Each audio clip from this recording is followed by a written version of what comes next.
The Night Shift. Angel, a ghost story from St. Michael's Trauma Center, New Orleans. The Graveyard Shift. There is a particular kind of silence that belongs only to New Orleans after midnight, not the silence of emptiness. New Orleans is never truly empty. It is the silence of things unseen, of the city exhaling between its sins, the thick subtropical air pressing down on the cracked asphalt of Basin Street like a warm, heavy hand. In the French Quarter, jazz ghosts still bleed through the walls of shuttered clubs.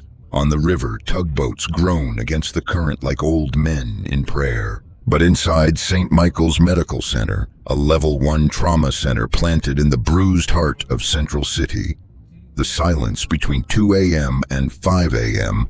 was a different creature entirely. It had weight, it had teeth. Dr. Cole Hargrove had been working the graveyard shift at St. Michael's for 11 years, long enough to stop flinching at the things the city delivered to his doors. Stab wounds from Bourbon Street disputes, overdoses from the projects on Earhart Boulevard, gunshot victims so young they still had baby fat on their cheeks. New Orleans had a particular talent for breaking human bodies, and St. Michael's had a particular talent for trying to put them back together. Cole was 44 years old, broad-shouldered, with the kind of weathered face that came not from age but from witnessing too much of the world between midnight and dawn. He drank his coffee black, moved through the trauma bay with the unhurried precision of a man who had long ago made peace with chaos. And he trusted exactly 3 things in this world: his surgical team, his trauma protocol, and the night shift crew he had quietly assembled over the years. Among them was a nurse named Margaret Kane, or at least that was the name on the schedule. In the relentless churn of an understaffed urban trauma center, where traveling nurses and agency contractors cycled through like tides, Margaret had been a fixed point. She had been there when Cole arrived for his shift on a sweltering August night 3 years ago, already standing at the medication cart with quiet efficiency, and he had simply assumed she was part of the furniture. Nobody questioned her. Nobody thought to. She was striking in a way that was difficult to articulate.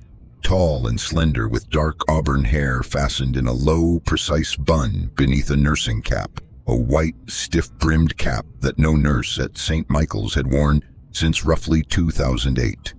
Her scrubs were always immaculate, not just clean, immaculate.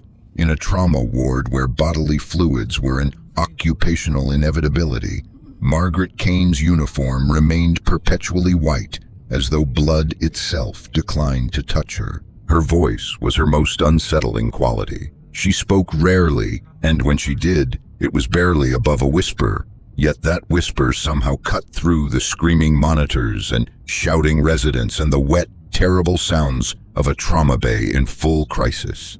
It carried the way a church bell carries, not loud, but felt. She gives me the creeps, and I don't say that lightly. Rosa Delacroix, St. Michael's veteran charge nurse and a woman who had grown up in the Tremé neighborhood and attended more second-line funerals than she could count, was not a person easily unsettled. She leaned across the nurses' station toward Cole one slow Wednesday night in early October, her voice barely a murmur. I went to pull her timesheet last week for the union audit. Cole, she's not in the system. Not a gap, not an error. She is genuinely not in the system. I called staffing. They said she's listed under a third-party contractor code that roots back to some federal healthcare registry that nobody here has the clearance to access. Cole looked up from the chart he was reviewing. Down the hall, Margaret was moving soundlessly into the room of a post-surgical patient, a retired dock worker who had coded twice that week.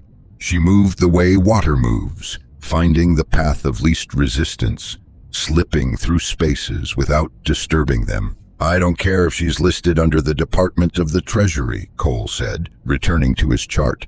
Last month, during that apartment collapse on Magazine Street, the woman with the crushed larynx, Margaret had a surgical airway established before I had the cricothyrotomy kit open. Textbook, faster than anyone I've trained with. Rosa was quiet for a moment. "Cole, have you ever shaken her hand?" He frowned. "What?" "I bumped into her in the medication room Tuesday. She handed me a labeled syringe. Our hands touched." Rosa paused, lowering her voice further. She was cold, Cole, not cool, cold, like she'd been standing outside in January. I asked if she was feeling all right. Rosa shook her head slowly. She smiled at me, this sweet, sad smile, and she just walked away. Cole opened his mouth to respond. The bat phone screamed. That was what they called the red receiver mounted to the wall beside the nurse's station. The direct line from EMS dispatch, reserved exclusively for incoming critical trauma. Rosa had it off the hook before the second ring, her face hardening into the mask all experienced trauma nurses wore when the real work arrived. "Go ahead, dispatch." A pause. Rosa's jaw tightened. "Copy that, ETA 90 seconds. She slammed the receiver down and was already moving. "Incoming GSW, 17-year-old male, multiple rounds, abdominal and thoracic. Paramedics reporting massive hemorrhage. They've lost his pressure twice en route. He's circling the drain, Cole." The familiar cold clarity flooded Cole's system. Not adrenaline exactly, but its more disciplined cousin. The feeling that came from 11 years of knowing what to do when everything was going wrong. Trauma Bay 2. Get Dr. Reyes and the surgical team on the phone. Massive transfusion protocol. Move. The boy arrived 93 seconds later, and the scene that came through the doors was everything Rosa's voice had promised and worse. He was slight beneath all the blood, with cornrow braids and a New Orleans Saints jersey that the paramedics had cut away during transport. He was barely conscious, his lips pale as chalk, his pressure so low the monitor kept losing the signal. "He's a child," Dr. Maya Reyes, the chief surgical resident, said under her breath, not as an observation but as a prayer, as she moved to the head of the bed. "Hang 2 units O-neg and let's get a fast exam done. Where are we bleeding from?" Cole was already gloved and moving, hands finding the wounds by feel. 2 entrance wounds in the right upper quadrant, 1 in the lateral chest wall. Possible liver lac, possible pneumothorax, get me a chest tray. They worked with the grim efficiency of people who had done this before and hated that they had to. The boy's pressure climbed briefly, 74 over 50, then crashed again. The monitor's tone shifted from erratic to the low, continuous wail that every person in a trauma bay knows means the same thing. V-fib. Maya called it flat and clinical, the way you learn to. Charging, clear. The boy's small body arched off the table. The monitor line jumped, then flattened again. Again, clear. Another arc, another flat line. "Push EP, 1 milligram, come on." Cole pressed his hands into the abdominal wound, feeling the hot pulse of blood that should have been inside the boy, not outside. "Don't you do this. Don't you do this to me." The room was noise, monitors and voices, and the snap of packaging being torn open. And then, beneath all of it, something else. A drop in temperature so sudden and so complete that Cole's next exhaled breath fogged in front of his face. He had experienced this once before. 3 months ago, he had told himself it was the air conditioning. Margaret Kane was standing at the foot of the bed. Cole had not seen her enter. The door had not opened. She was simply there, the way a shadow is simply there when the light shifts. Not arriving, just suddenly present. Her white uniform was luminous under the fluorescent lights. Her dark eyes were fixed on the boy with an expression Cole could not name, something ancient and aching and ferociously gentle. She moved to the side of the bed. She placed both her hands, bare, pale, ringless, against the sides of the boy's face. She leaned down and she said something. Cole would spend a long time afterward trying to reconstruct what he had heard. It was not words, exactly. It was more like the feeling of words, a resonance that moved through the chest cavity rather than the ears, the way a cello note will sometimes move you before you've consciously registered the sound. The monitor screamed once more, and then it beeped. One beat, strong and clear. Another, "I have a pulse." Maya's voice broke on the last word. She was staring at the monitor as though it had personally offended her with its impossibility. "Pressure's coming up, 80 over 50. He's coming back." Cole looked at Margaret. She was smoothing the boy's hair back from his forehead with one careful hand, and the look on her face was not triumph. It was relief so profound it looked like grief. He turned to call for the surgical team. When he turned back, Trauma Bay 2 was empty. Cole looked down at the floor. In the controlled violence of the resuscitation, every person in that room had left their mark. Bloody boot prints, streaks from the wheels of the crash cart, the scuffed trails of people moving fast under pressure. Where Margaret Kane had stood, the linoleum was perfectly clean. Not a single footprint. Cole stood there, the boy's stabilized heartbeat beeping steadily behind him, and felt the particular cold of something he could not explain settling into his bones and refusing to leave. Things that don't add up. 3 months is long enough to almost convince yourself. Cole Hargrove was a man built for rational explanations. He had a medical degree from Tulane, a trauma fellowship from Emory, and 11 years of empirical evidence that the human body obeyed knowable laws. When it stopped obeying them, there was always a reason. A missed lab value, a pharmacological interaction, a surgical error someone was too embarrassed to report. He tried the obvious explanations first. He had been awake for 19 hours when the boy with the Saints jersey coded. Sleep deprivation produced perceptual distortions. Any first-year resident could tell you that. The temperature drop was the air handling system, which was ancient and unreliable and had been on the facility's maintenance request list since the Obama administration. Margaret had entered the trauma bay during the chaos, moved carefully, and exited the same way. The footprints. He had simply not been looking in the right place. He almost had himself convinced. Then he started paying closer attention. Margaret Kane did not eat. In an ER where the break room refrigerator was a battleground and staff protected their labeled leftovers with the ferocity of territorial animals, Margaret never opened the refrigerator door, never sat at the break room table with food. Cole had watched her stand in that room during slow moments, coffee cup in hand, never drinking, her eyes fixed on some middle distance only she could see. Margaret Kane did not badge in.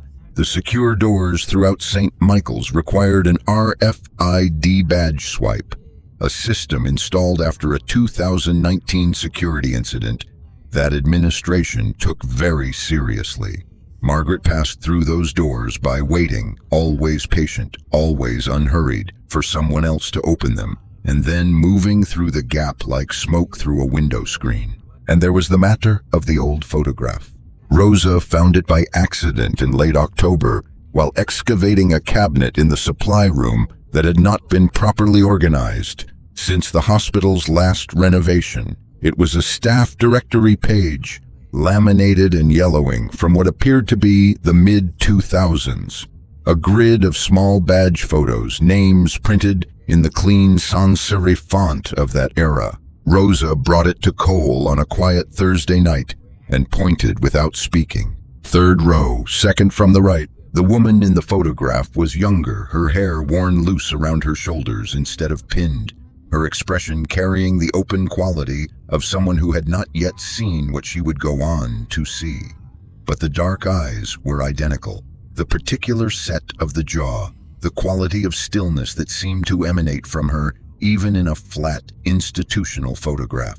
The name printed beneath the photo read M. Caulfield, RN Night Shift. That directory is from 2004, Rosa said quietly. I checked the date on the back. Cole did the math without wanting to.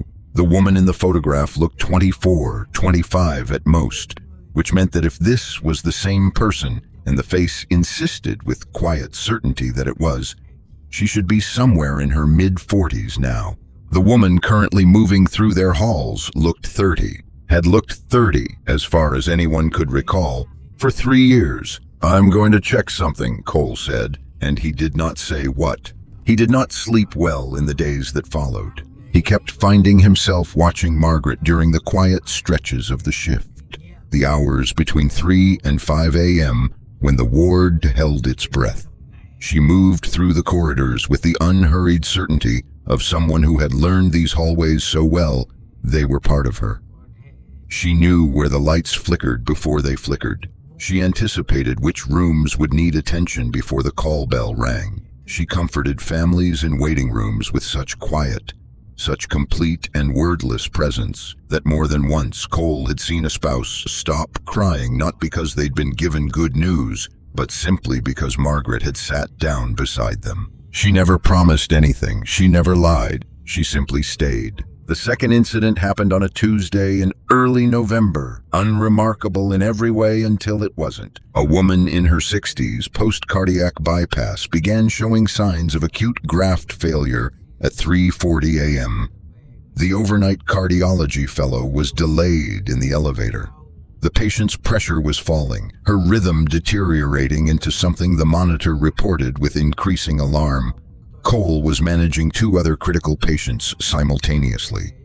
The particular cruelty of an understaffed night shift. He got to her room to find Margaret already there. She was not doing anything that could be clinically documented. She was not performing a procedure. She was simply standing beside the bed with both hands resting lightly on the woman's forearm, and the woman, who had been in visible distress when the nursing aide had called it in, was breathing slowly and steadily, her rhythm on the monitor having resolved without intervention into something clean and sustainable. "Her pressure came back up," Margaret said without turning around. "She should be stable until cardiology arrives." "What did you—" Cole began. "I kept her company," Margaret said simply. "Nobody wants to be frightened alone." She walked out before the cardiology fellow arrived. Cole checked the chart. No interventions documented, no medications given. The woman's vital signs, reviewed in retrospect, showed a deterioration that had simply reversed, without explanation. Cole stood at the nursing station afterwards, staring at nothing, and Rosa appeared beside him with 2 cups of coffee and the expression of a woman who had grown up in a city that had always understood that the world contained more than medicine could account for. "You know what we say in New Orleans," Rosa said, handing him a cup. "What's that?" "Sometimes the dead aren't done yet." Cole looked down the hallway to where Margaret had disappeared. He didn't argue. Condition crimson. The night of November 19th arrived without warning, the way the worst nights always do. It had been raining since sundown, not the romantic warm rain that tourists imagine New Orleans received, but the flat, gray, punishing rain of deep November, the kind that found every gap in your jacket and made the streets gleam like oil. The ER had been quiet for 2 hours. The dangerous kind of quiet, Rosa had said, when Cole poured his 3rd cup of coffee at 2 a.m. The kind that owed you something. It collected its debt at 2:47 a.m. The ambulance bay doors did not open. They were breached, shoved physically off their guide rails by the leading edge of a tactical entry that Cole would later describe in the incident report he was required to file as unlike anything I have encountered in 11 years of emergency medicine. 8 men in full tactical gear, matte black plate carriers, balaclavas, helmet-mounted cameras, rifles that cost more than Cole's car, flooded the ER lobby with the controlled, terrible efficiency of people who did this professionally. The 2 overnight security guards stepped back without a word.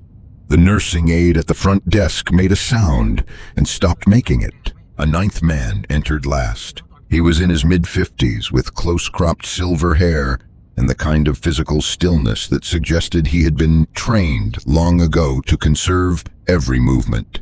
He wore a dark field jacket over a tactical vest.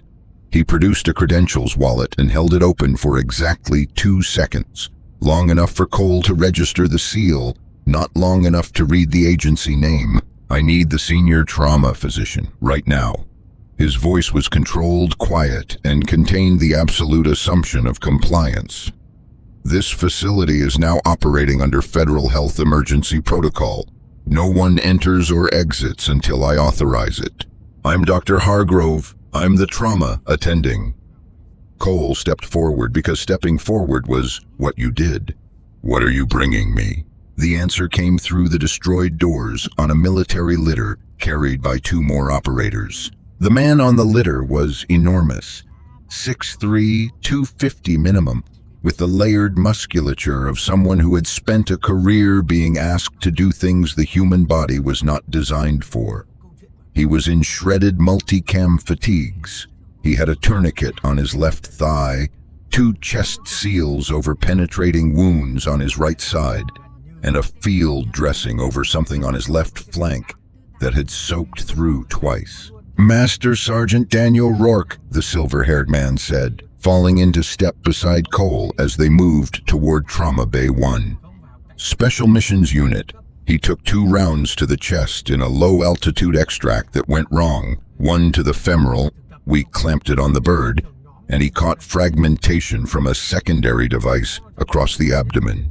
He's been down for 40 minutes of transport.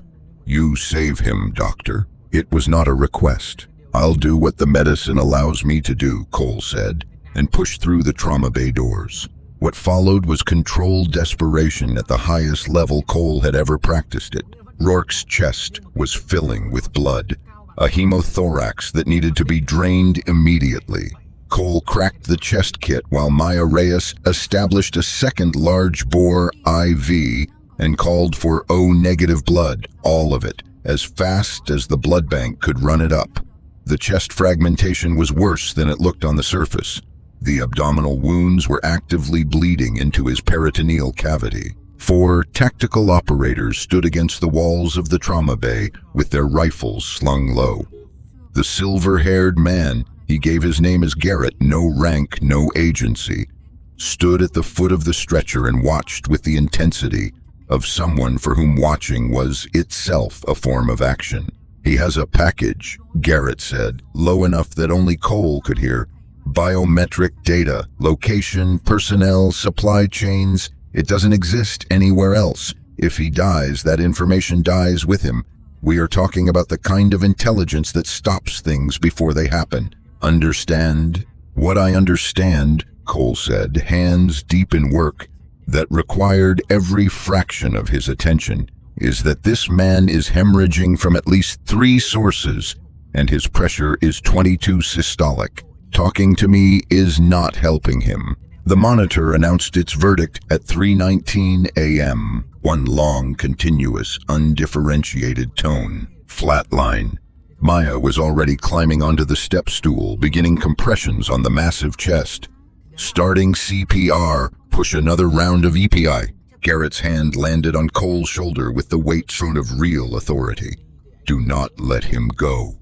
Get your hand off me. Cole said it without looking up. And get out of my way. He did not say, I'm losing him, and I know it, and there is nothing in my training or my 11 years or my entire understanding of human physiology that is going to be enough tonight. He did not say it because you did not say it. You kept working. The temperature in Trauma Bay 1 dropped 20 degrees in the span of a single breath. Cole's exhalation turned to vapor in front of his face. The overhead fluorescence dimmed, pulsed, held. Hold your compressions. The voice was quiet and even, and came from a place in the room where there had been no one standing a moment before. Every operator in the room raised his weapon simultaneously.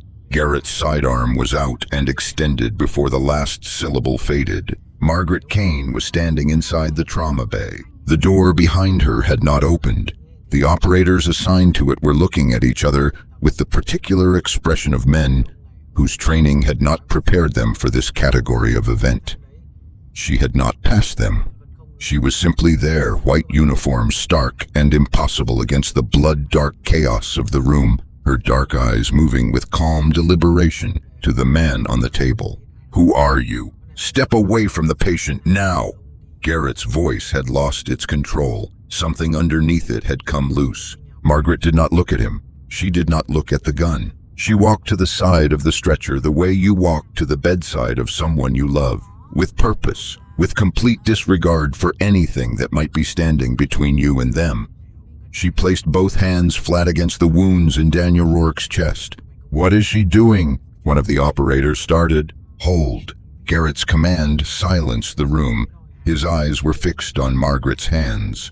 The blood stopped, not slowed, not clotted, stopped, as though someone had reached into the underlying machinery of the man's physiology and simply turned a valve.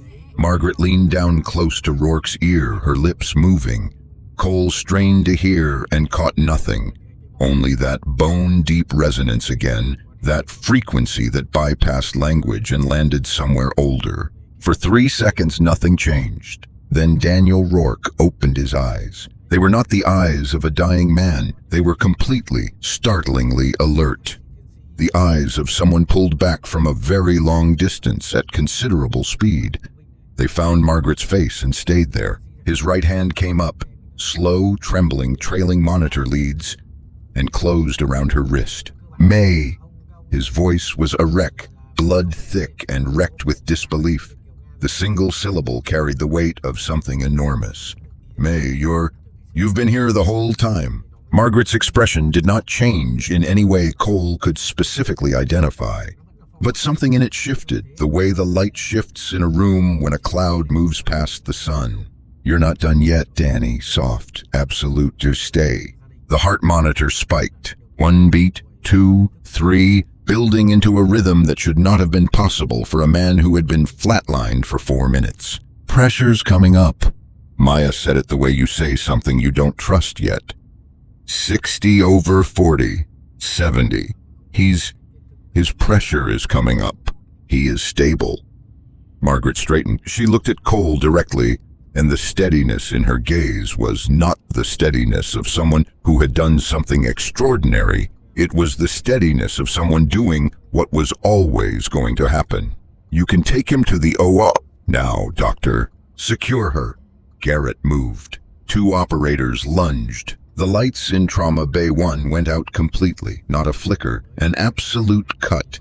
Every fluorescent tube simultaneously dark for the span of 1 full second. When they returned, the operators were grabbing empty air. Margaret Kane was not in the room. She was not behind the crash cart. She was not in the corner. The door had not opened. The room had 1 entrance and 4 armed men covering it, and there was nowhere she could have gone, and she was gone. Garrett stood in the center of the room with his weapon still raised, pointing at nothing, breathing in a way that Cole recognized as a man working very hard to stay on the ground. "Where?" Garrett lowered his gun slowly. "Where did she go?" Cole looked at the floor. Clean linoleum where Margaret had stood. Everyone else's footprints visible around it. Boots, sneakers, the wheels of the crash cart. And in the center, a perfect absence. "She works here," Cole said. And even as he said it, he understood that it was no longer true in any way that mattered. From the stretcher, Daniel Rourke, whose aorta had been shredding itself 40 seconds ago, was looking at the ceiling with an expression Cole had never seen on a trauma patient. It was not relief. It was not confusion. It was reverence. "Doc." Rourke's voice was barely functional, but it was there. "That woman, the nurse." "Easy, don't." "Her name isn't Margaret." Rourke swallowed, and the effort of it was visible throughout his whole body. "Her name is May Caulfield. She was a trauma nurse here before she enlisted. She was our unit's attached civilian medical advisor in Mosul in 2007. A pause in which the monitor beeped with its impossible steadiness. "She died there, Doc, an IED. She died pulling 2 of my guys out of a burning vehicle." Garrett had gone completely still. The silence in the room after Rourke's words was the heaviest thing Cole had ever stood inside. What the files don't say. The hospital's administrative conference room had never hosted a meeting like this one. The federal lockdown was still active. Operators stood at every exit. Rourke was in the OR, where Maya Reyes was doing the work that Margaret had made possible. The monitors in the hallway reported a surgical patient whose vitals were, by all objective measures, not consistent with someone who had been clinically dead 9 minutes ago. Cole sat across from Garrett at the conference table. Between them, 2 laptops, both open. A cold cup of coffee nobody had touched. Garrett's real name, Cole would learn, was Thomas Garrett. He held a rank that did not appear on any organizational chart accessible to the public. He had the eyes of a man who had spent a career operating in the space between what was officially happening and what was actually happening. And tonight, for what Cole suspected was the first time in a long time, Thomas Garrett did not know what was actually happening. "Pull up your HR records," Garrett said. "Everything you have. Every file on anyone named Margaret Kane or May Caulfield." Cole typed. The system returned what it always returned when searched for Margaret, an access error routing to a federal contractor registry. A ghost file, a placeholder with no face behind it. But Cole had thought to search deeper before this night was over. He had pulled the hospital's archived physical records, the paper files from before the digital migration, stored in labeled bankers' boxes in the basement, and he had found something that afternoon that he had not yet shown anyone. He turned his laptop screen to face Garrett. On it was a scanned page from a 2005 staff orientation roster, handwritten. A name in clear, looping cursive at the top of the night shift list. May Caulfield, RN, trauma/emergency. Start date, March 14th, 2005. Beside the name, a small photograph, the kind taken with a Polaroid for the paper files before the digital badge system was installed. The same face, young, open, unguarded, dark eyes already carrying some quality of stillness that the people around her probably could not have named at the time. Garrett looked at the photograph for a long time. Then he opened his own laptop and turned it to face Cole. The document on his screen was a military file with substantial redactions. Thick black bars over unit designations and location coordinates, but the header was unobscured. Caulfield, M., a civilian medical advisor, attached personnel, Operation Cerberus Watch, status KIA, date November 9th, 2007. She came to us through a DoD civilian contractor program, Garrett said. His voice had changed. Something in it had quietly come undone. Trauma nurses, paramedics, civilian medical professionals embedded with special operations units in theater. She had 18 months at St. Michael's before she volunteered. They told her the deployment was 90 days. How long did she stay? 2 years. Garrett rubbed his face with both hands. She wouldn't leave. Every time her contract came up for renewal, she signed again. We had operators who requested her specifically. She had this way of being in the middle of a mass casualty event, completely calm, completely present. Nothing rattled her. You could be taking fire from 3 sides, and May Caulfield would be right there in the middle of it working. Cole looked at the KIA designation.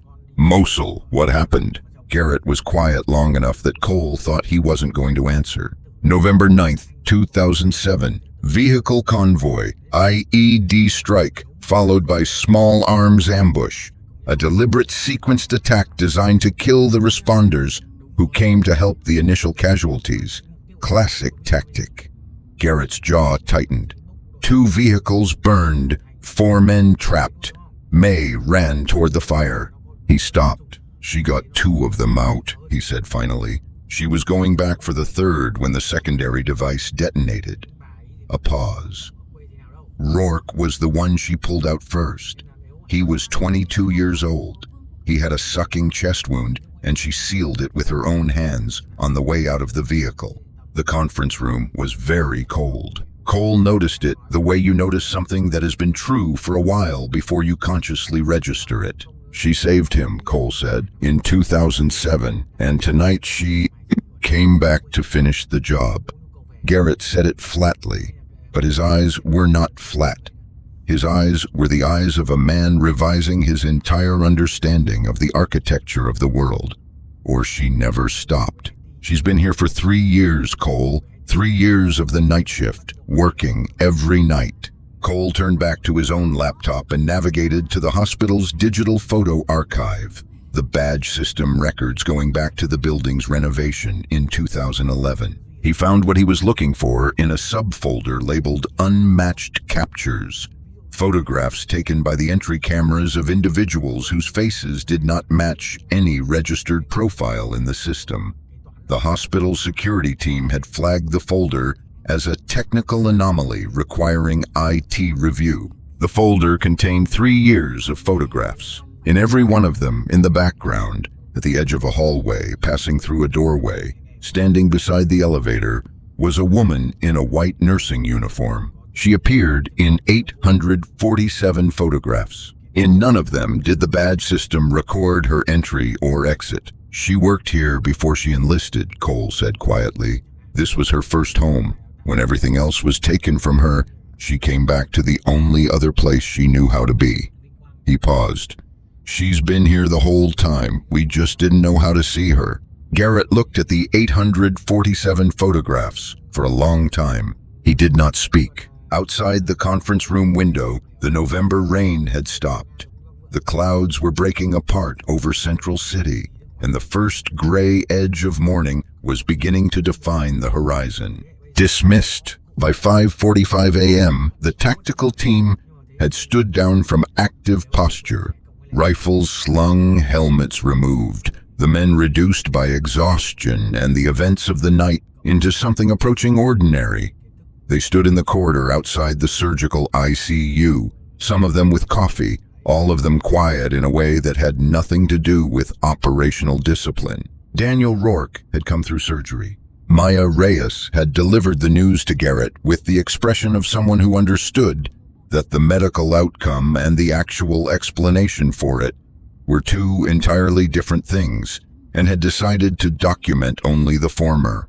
Rourke was intubated, sedated, stable. His aorta had been repaired. The femoral graft was holding. Barring complication, he would be transferred to Bethesda Naval Hospital within 48 hours. The intelligence he's carrying, Garrett told Cole as they stood outside the ICU, with the particular exhaustion of men who had been awake too long and seen too much. It maps a procurement network, 17 countries. If Rourke makes it to debrief, we dismantle something that has been killing Americans for 8 years. He paused. He made it because of her. Cole looked through the ICU glass at the sleeping soldier. She made it possible for a lot of people, Cole said. For 3 years. We just didn't know what we were looking at. The temperature dropped. Not gradually, immediately. A wall of cold that turned every breath visible, that crawled up the corridor in a wave and left a thin rime of frost on the exterior of Rourke's ICU window. The operators came to their feet without a word, hands moving by reflex toward weapons. They then, one by one, following Garrett's raised hand, left where they were. At the far end of the corridor, May Caulfield stepped out of the shadow. She did not appear. She was not theatrical about it. She simply stepped forward from a place where the light did not quite reach, the way she had always moved through this hospital, without announcement, without performance. She was in her white uniform. She looked exactly as she had looked at 3 a.m., exactly as she had looked in the 2005 orientation photograph, exactly as she had looked in the badge camera images going back 3 years. Unhurried, present, luminous in a way that had nothing to do with the fluorescent lights, which had not been turned on in this section of the corridor. She walked down the center of the hallway. The operators did not speak. They moved aside, not in fear, in something more complicated than fear, creating a clear path between her and the room where Rourke was sleeping. As she passed Cole, the scent reached him, iodine, clean linen, and something underneath both of those things that he would spend a long time trying to name and eventually stop trying. She did not look at him. Her eyes were already on the door. The ICU door opened on its own, silently, and she stepped inside. Cole and Garrett moved to the frosted glass and cleared a small circle with the sleeve of Cole's white coat and looked through. Rourke was awake. He should not have been. Sedation and exhaustion and the simple weight of the surgery should have held him under for hours. But he was awake, his head turned on the pillow, and he was looking at May Caulfield, the way a drowning man looks at a fixed point on the shore. Tears ran freely down his temples. He did not try to stop them or wipe them away. He was past that kind of management. May stood beside the bed. She reached out, that same hovering gesture, the hand that did not quite touch, and held her palm an inch above his forehead. Through the glass, Cole read her lips without difficulty. "You're going to be all right now, Danny.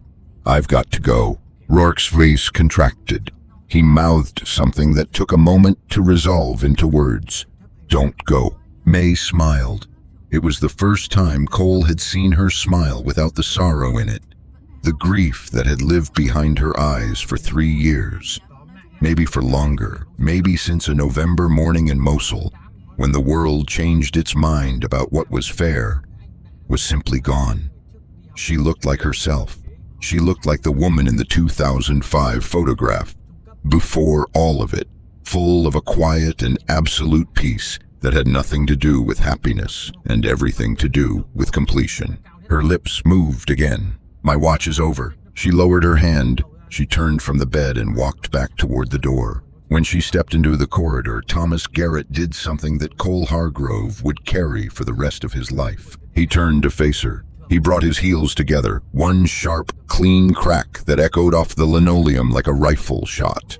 And he came to full attention. The posture of a man who had stood at attention 10,000 times and meant it differently each time. Detail. His voice went out down the corridor, quiet and absolute. Attention. Every operator in that hallway, 7 men who had collectively operated in 14 countries and accumulated enough classified actions to fill a library that would never be opened, snapped to rigid attention in unison.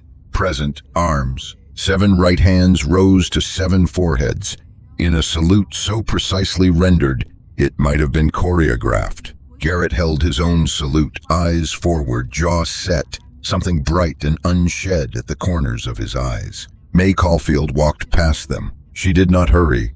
She accepted the salute the way she had accepted everything in this hospital, without drama, without performance, with complete and quiet grace. At the end of the corridor, she paused. She turned her head slightly toward Garrett. She raised her right hand to her own forehead, crisp, exact, the salute of someone who had learned it in another life and had not forgotten, and held it for a moment. Then she faced forward. The corridor window at the end of the hall faced east. The November sunrise was arriving, not warmly, not dramatically, but with the flat, clear, insistent light of a morning that intended to be real. It came through the glass and found May Caulfield where she stood. She did not dissolve. She did not vanish. She simply became the light. Gradually, completely, without resistance, the white uniform brightening into the morning until there was no distinction between her and the sunrise coming through the window, and then there was only the sunrise and the empty corridor and the sound of 7 soldiers exhaling simultaneously. The frost on the ICU glass melted in a slow, quiet cascade. The temperature returned to normal. Garrett lowered his hand. His operators followed, and for a moment they all stood there. Men trained to meet every situation with a protocol, simply standing without protocol in the ordinary morning. "Dismissed," Garrett said softly. Cole sat in the break room at 6:30 a.m. and looked at the chair in the corner. It was a standard hospital break room chair, gray upholstery, slightly uneven legs, the kind of chair nobody ever chose when there was another option. May had always sat there during the slow hours, not eating, not reading, not on her phone, just sitting with her hands folded in her lap and her eyes on some middle distance, present in the way that a candle flame is present, quiet and useful and warm. He sat there until the day shift began to arrive, the day nurses with their travel mugs and their parking complaints and their entirely reasonable expectations that the world would continue to make sense.